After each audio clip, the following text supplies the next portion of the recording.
So what we're doing today, and where we're at with this restoration piece is that we have done some thinning in this area, and to let more light in. And our goals are to compare these areas where we're letting more light in, because there's the trees are too dense, the canopy is too closed, and the competition between trees is being very high.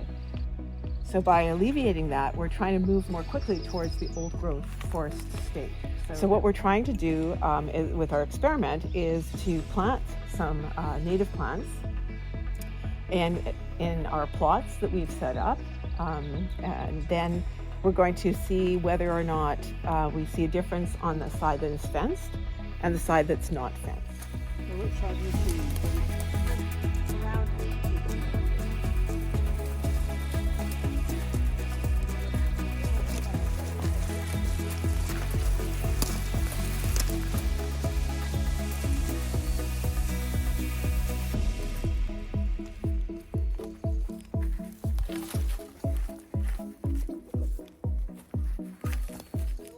We're interested in why there are really just salal.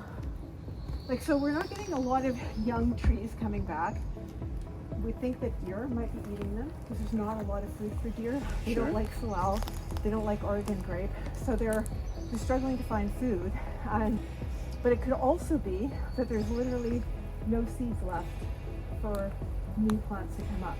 So what we're doing is we're setting up, we let light in. That should help the plants to grow, and we've got some native plants that we're going to be planting. Oh yeah. And so we're planting them and so we've got 3 sites here that we're monitoring the vegetation, the tree growth, all kinds of things.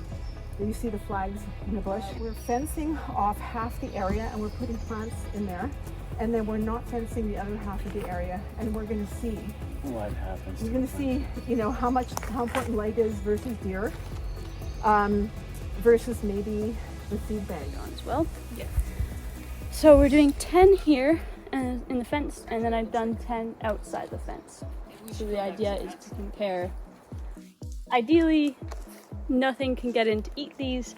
So if they survive here and they don't survive out here, that says something about the herbivory, which is one of the factors we're testing for. The other is canopy closure. And this is a closed site. So in the sites that we were doing yesterday, they were treated and they were thinned, so there's more light exposure, which also could cause the plants to grow faster. So as a control, it's really used as the null for the hypothesis.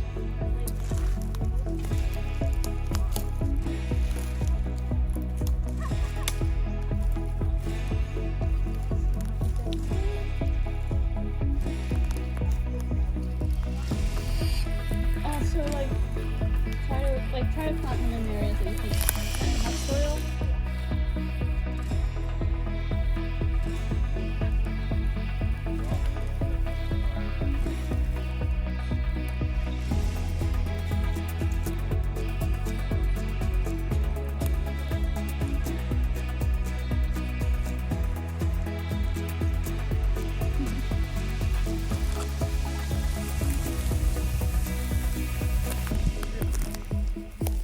Move the rock? Yeah, we can use that rock. 47 and 22. Got it. Okay. So number 6 is our missing that. The forest health comes from the ground. It comes from the soil health, and it comes from the microbes, the mycorrhizal fungi, the mosses, the lichens, and it builds everything up. It's like a bottom-up approach, right? You can't have these large trees feeding off of nothing. And so when you have just a Douglas fir forest, it's essentially like a monoculture.